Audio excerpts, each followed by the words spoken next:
Victor Hale, a man in his mid-30s, lived a life of solitude. He was the night shift mortuary attendant at the small, seemingly uneventful town's funeral home.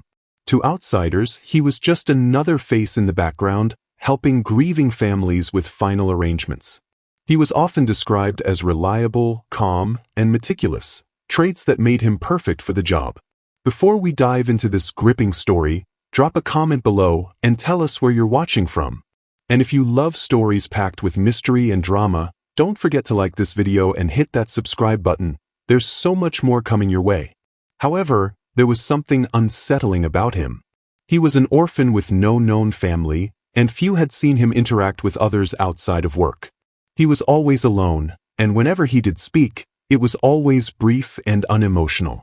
His apartment, tucked in the quietest corner of town, was Spartan, bare walls, dim lighting, and minimal furniture. The only personal items were the books he read on embalming, death rituals, and the afterlife. To most, he was simply a man who lived in the shadows, but to others, there were whispers. But what if his quiet life was a facade? What if beneath his calm exterior, he harbored a dark obsession with death and the lives he helped end? It began with an accident, a car crash that claimed the life of a local woman, Bethany Miller, who had been a well-known teacher in the town. The funeral arrangements were routine, but something strange happened the night before her funeral. Her family received an anonymous tip-off, warning them that something was wrong with her body. Bethany's mother noticed bruising on her daughter's neck and signs of foul play. She raised suspicions, but the authorities ruled it as an unfortunate car accident. The cause of death was still recorded as blunt force trauma, but as Victor prepared her body for viewing, the bruises seemed to tell a different story. Hook, why were there bruises on the neck of someone who had died in a crash? And why did the mortuary attendant, Victor, seem so oddly detached when questioned about the preparation? Victor's obsession with death began to grow. He didn't just prepare the bodies, he watched them. He studied their faces for hours, taking mental notes of their features, the way their expressions remained fixed even in death. The more he looked, the more he felt a strange connection to the deceased, as though their lives had not ended. Late at night, after finishing his embalming duties, he would walk through the back rooms of the mortuary, standing over the cooling bodies as if waiting for something to happen. He believed that the dead could communicate in their own way, through their eyes, their postures, and their final breath. Victor started keeping detailed journals of each body, noting not only physical traits but also the personal stories of the deceased he had heard from family members and friends. In his mind, these stories were sacred, his own secret collection of the town's darkest secrets. But what if Victor wasn't just fascinated by death? What if he was collecting something far darker than stories, something far more sinister? One day, a curious local journalist, Natalie Bryant, approached the funeral home to do a piece on the town's increasing number of mysterious deaths. She wasn't prepared for what she would discover. During her interview with Victor, she noticed a locked drawer in his office. As they spoke, Natalie's eyes kept returning to the drawer, which seemed strangely out of place. After the interview, she managed to sneak into the office when Victor was distracted. There, hidden away among official documents, were photographs of the deceased, some of whom had died in questionable circumstances. But there was more. The photos were accompanied by strange, detailed notes about the victims' personal lives, names, secrets, and obscure details about their pasts. The more she dug, the more she realized that these were no ordinary files. These were the private details of the dead, the stories they couldn't tell after death. Who was Victor gathering these stories for? And why was he collecting such intimate details of people's lives? Was he preparing to tell their stories, or to control them in some way? Natalie, unnerved by what she discovered, decided to dig deeper into Victor's past. She began speaking to the families of the deceased, but each time she brought up Victor's name, people grew silent, almost as if they were afraid to talk. She learned that several families had complained about strange things happening during their loved ones' funerals. Some reported that the bodies appeared to have been disturbed, while others claimed their relatives had been positioned in unnatural ways. But no one had proof, just whispers. As Natalie continued her investigation, she discovered a pattern.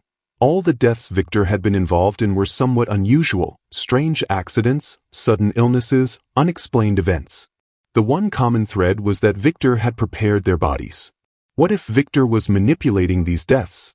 What if he wasn't just a mortuary attendant, but an orchestrator of death itself? Late one night, after following a lead from a grieving family, Natalie made a chilling discovery. The town's funeral home, seemingly ordinary on the outside, had a basement that no one ever spoke of. When she ventured into the dark, cold space, she found something that made her blood run cold. A collection of bodies that had never been claimed. They were not in the refrigerated morgue, but rather lined up against the wall as if they had been forgotten. Some of the bodies were covered in plastic sheets, while others were partially embalmed. The strangest part? Each body was carefully labeled with a name, date, and what seemed to be a personal detail about the deceased.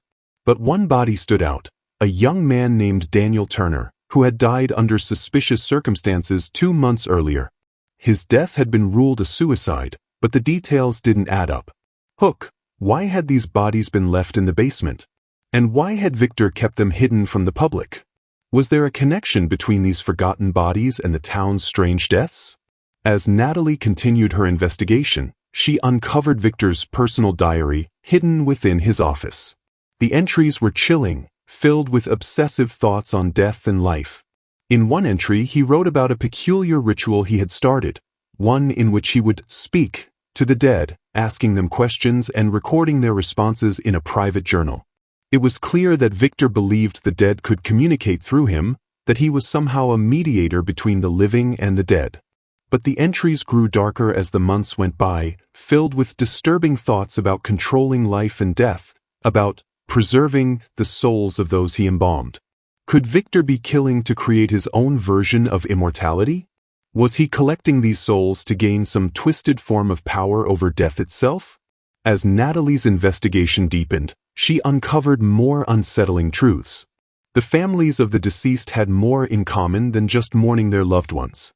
Many of them had dark secrets, affairs, financial problems, hidden criminal activities. It seemed as though Victor had targeted those with the most to hide, using his knowledge of their secrets to manipulate them in his embalming room. One family in particular stood out, the Harris family. Their son, Michael, had died in a strange accident that left his parents emotionally devastated. When Natalie spoke to them, they revealed that Victor had insisted on embalming their son in a very specific way, one that involved a ritualistic arrangement of his limbs and facial expression. It was clear that Victor had gone far beyond his duties as a mortuary attendant. He had been experimenting, trying to control the way people died and how they were remembered. What kind of power did Victor think he had over life and death? Was he trying to create a perfect, immortal version of those he embalmed? The more Natalie uncovered, the more dangerous Victor seemed. She confronted him one evening, her voice shaking with fear but full of determination. In a tense standoff in the mortuary, she demanded answers. Victor didn't deny it. He confessed that he had manipulated several deaths, ensuring that certain people never truly died in his eyes. They would live forever, preserved by his touch. He even admitted to one chilling detail. He had been collecting personal items from each of the deceased, keeping them in a hidden room as trophies.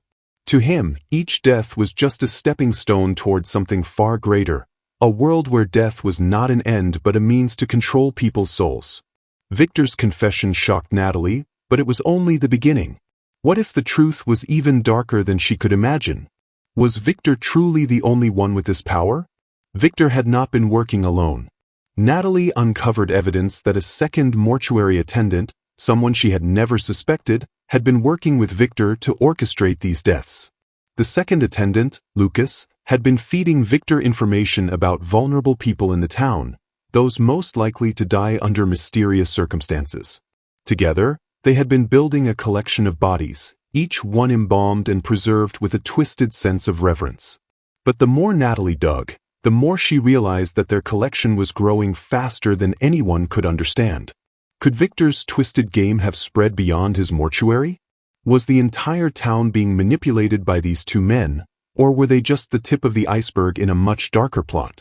As Natalie dug deeper, she learned that Lucas, the second mortuary attendant, was not the simple, quiet worker he appeared to be.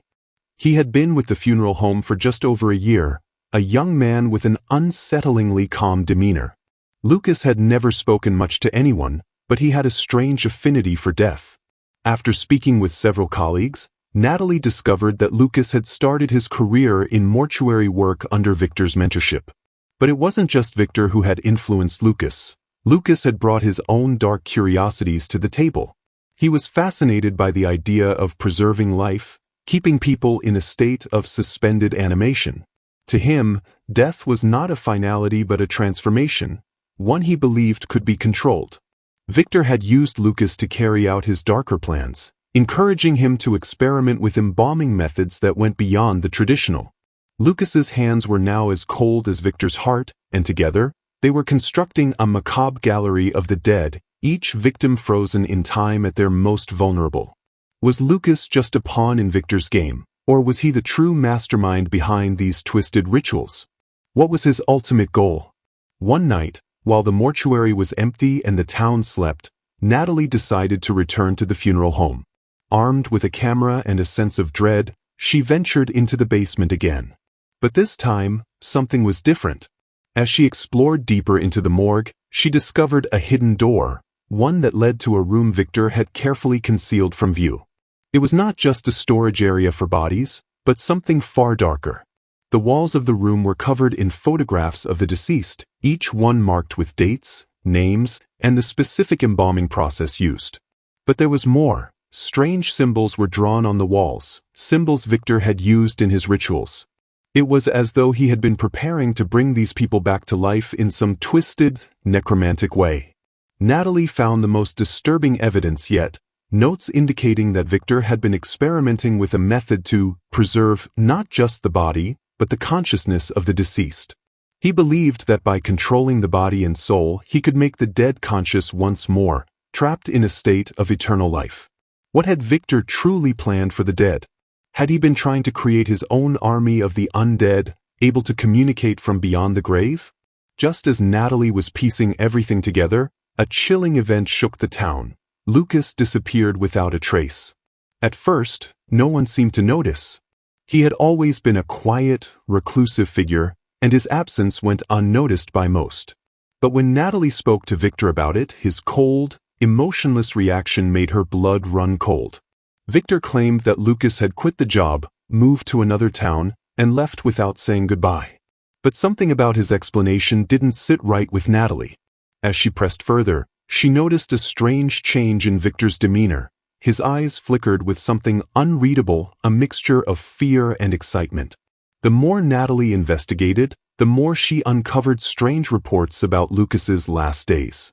According to one source, Lucas had become paranoid in the days leading up to his disappearance, convinced that something was following him. He had started to panic about the rituals he and Victor had conducted and was heard speaking about an impending awakening of the dead. Had Lucas become a victim of his own experiments?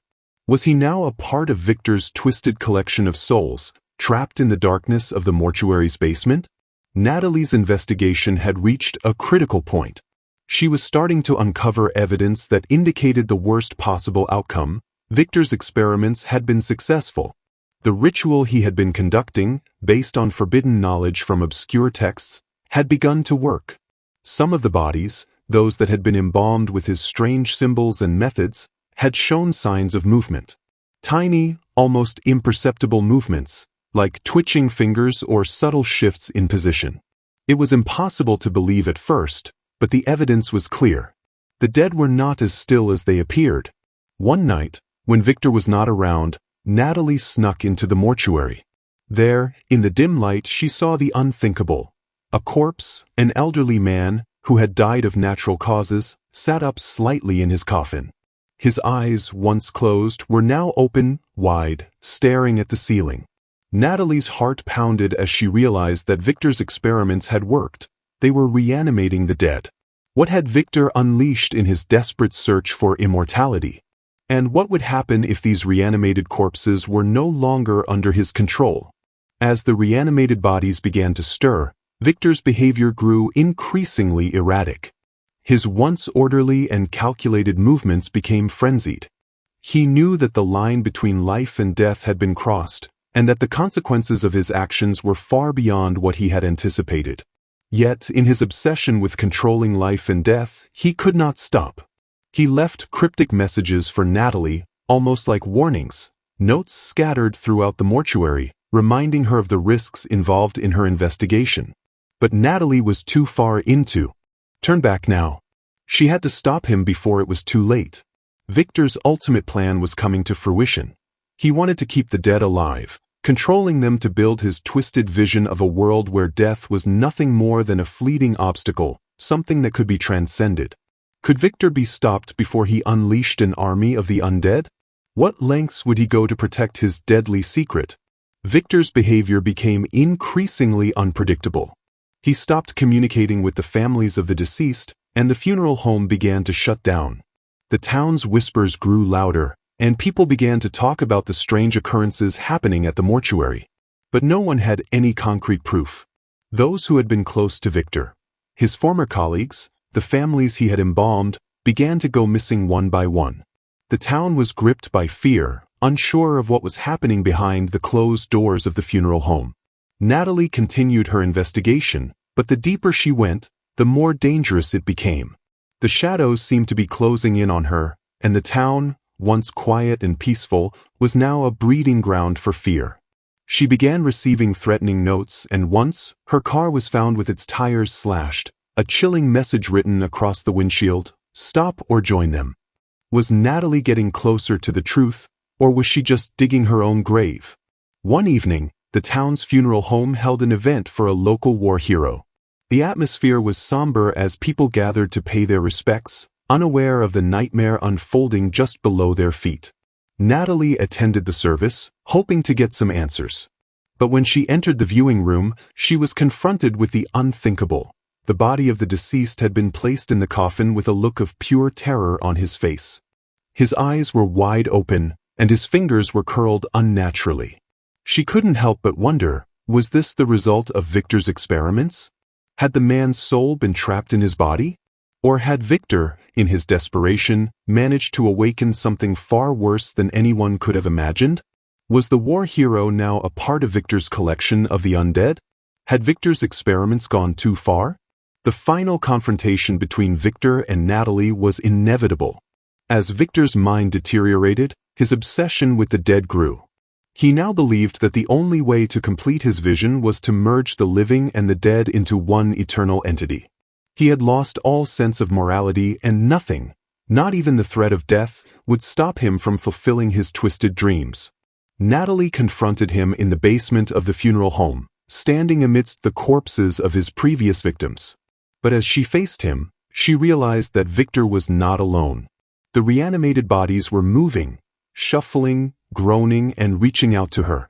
It was too late to turn back now. Could Natalie stop Victor and save herself, or was she already too far gone? Would she be the next to join his collection of eternal souls? As Natalie stood in the dimly lit basement, the horror of what she had uncovered began to fully sink in. The room, which had once been filled with cold, lifeless bodies, now felt alive with an eerie energy. The reanimated corpses moved in an unnatural rhythm, their eyes glazed and vacant, but their actions deliberate and terrifying. Victor, standing at the center of this nightmarish assembly, was a figure consumed by madness, completely beyond reason. The ground beneath Natalie's feet seemed to tremble, and for a moment, she thought she could hear whispers in the air. Was it the dead trying to communicate, or was it Victor's warped mind manipulating everything around her? Victor's voice rang out, breaking the tense silence. "You don't understand, Natalie. They are not dead. They are the future.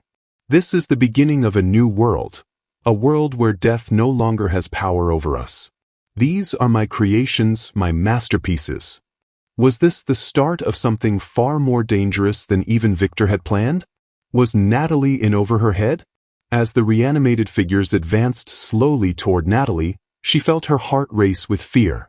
The thought of being consumed by these lifeless bodies filled her with dread. But Victor's gaze held something far worse, madness mixed with hope. It was as though he believed he had found the key to eternal life and was unwilling to let anyone, especially Natalie, interfere. You think you're the hero in this story? Victor sneered. You have no idea what you're dealing with. This is beyond your comprehension. Natalie, desperate to stop him, asked, What are you planning, Victor? What do you want from me? Victor smiled, a cold, twisted smile. I need you to help me. I can't do it alone. But together, we can awaken them all. Together, we can transcend death. Victor's voice became more persuasive, more sinister. You've seen what I've done. You've seen the potential. Imagine immortality, absolute control over life and death. You could be part of something greater than yourself. Help me, and we can make history together. In that moment, Natalie realized the terrifying truth. Victor wasn't just trying to control death. He wanted to dominate it, to rewrite the rules of existence. But to do that, he needed her expertise, her knowledge, and perhaps something more sinister that only she could provide. Could Natalie resist Victor's twisted offer, or was she already too deep into his nightmare to escape? Victor's offer weighed heavily on Natalie. The temptation of immortality, of transcending death itself, was seductive, but deep down she knew it was wrong. She had seen the cost. Victor's obsession had already consumed him, and it was now threatening to consume her as well. She couldn't let herself become another of Victor's puppets, another lifeless shell under his control. Her only chance to stop him was to confront him head-on. The tension reached a boiling point as Natalie backed away, her mind racing for a solution. Then, in a sudden, unexpected move, she grabbed a metal rod from the floor and hurled it toward one of the reanimated corpses. The rod pierced the figure's chest, and for a moment, the body fell still. But as quickly as it had fallen, it began to rise again, its eyes wide with an unnatural hunger. Victor laughed, a cold, mocking laugh. You can't stop them. They are beyond your reach now. Natalie's heart raced. This wasn't just a fight for survival. It was a battle against something ancient, something that should never have been awakened. She was no longer just trying to expose a criminal. She was fighting for her very soul. Would Natalie be able to defeat the undead forces Victor had created? Or would she fall prey to the same darkness that had consumed him? Victor's influence over the reanimated bodies grew stronger by the minute. The mortuary, once a place of solemnity, had now become a grotesque battleground. With each passing moment, the dead grew more aggressive, as if they were beginning to understand the nature of their existence. Natalie tried everything she could think of to stop them. Fire, knives, anything she could find, but nothing worked. The reanimated corpses were unkillable, relentless in their pursuit of her. Victor's laughter echoed in the background, a man possessed by the very creatures he had unleashed. He had no fear, only excitement. It was as if he was watching his twisted vision come to life in front of his eyes. Natalie, you still don't get it, do you? Victor said, his voice cold and detached. These bodies, they're not just dead. They're in a state of limbo. They're mine now. And soon they will be yours too.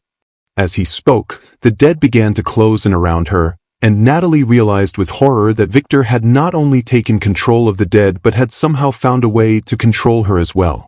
Was Victor trying to trap Natalie in this nightmarish world of the undead? Was she doomed to become just another one of his creations? Just as all hope seemed lost, Natalie heard something, a voice, faint but real, cutting through the chaos. It was a voice she hadn't heard in years. It was Lucas. Don't give up, Natalie, Lucas's voice called from the shadows. You can still stop him.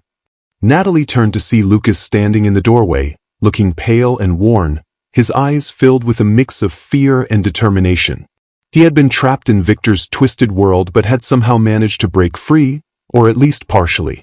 I've seen the horrors Victor has created, Lucas said, his voice trembling. But there's a way to stop him. I know how to end this. With Lucas's guidance, Natalie realized that Victor's power over the dead was not absolute. There was a way to sever the connection, a way to destroy the symbols that held the reanimated bodies in thrall.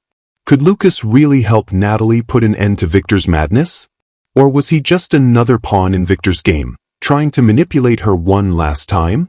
Armed with new knowledge and the help of Lucas, Natalie prepared for the final confrontation. They knew that to defeat Victor, They had to destroy the symbols that had brought the dead back to life. These symbols were the key to his power. Victor, realizing that his time was running out, decided to make his final move. He cornered Natalie and Lucas in the heart of the mortuary, surrounded by the dead, ready to claim victory once and for all. "You can't stop what's already begun," Victor growled, his eyes wild with desperation. But Natalie was determined. With Lucas by her side, she used the knowledge they had gathered to destroy the symbols, setting fire to the twisted altar that Victor had created. As the flames consumed the symbols, the reanimated corpses began to collapse, their unnatural movements finally coming to an end. Victor screamed in rage as his power evaporated. In that moment, he realized the true cost of his obsession. He had not transcended death. He had been consumed by it. Hook, with Victor's death, had the nightmare finally ended? Or were there still lingering shadows from the past that Natalie and Lucas would have to face? In the wake of Victor's death, the town slowly began to heal. The funeral home, once a place of dark secrets and unspeakable horrors, was eventually shut down. The authorities investigated the deaths and the strange happenings, but much of what had occurred remained shrouded in mystery. Lucas, though forever scarred by the events, decided to leave the town, never to return. Natalie, haunted by the memories of what she had witnessed, chose to stay behind, trying to rebuild her life. But as time passed, the town began to forget. The memories of the mortuary faded, and life went on. However, Natalie could never fully escape the terror she had witnessed. Late one night, she sat alone, reading through some old notes when a chilling thought crossed her mind. As she glanced at the window, she thought she saw a familiar figure, Victor's shadow, lurking just beyond her sight. Was it him? Or had the dead, after all, never truly left? The nightmare might be over, but had Victor's influence left a permanent mark on the town, on Natalie, and on the lives of all who had been touched by the mortuary's dark history? Thanks for watching. If you're hooked on gripping stories like this, be sure to like, share, and subscribe for more thrilling tales.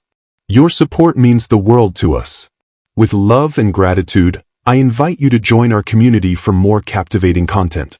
Subscribe now for more stories that will keep you on the edge of your seat. Thank you.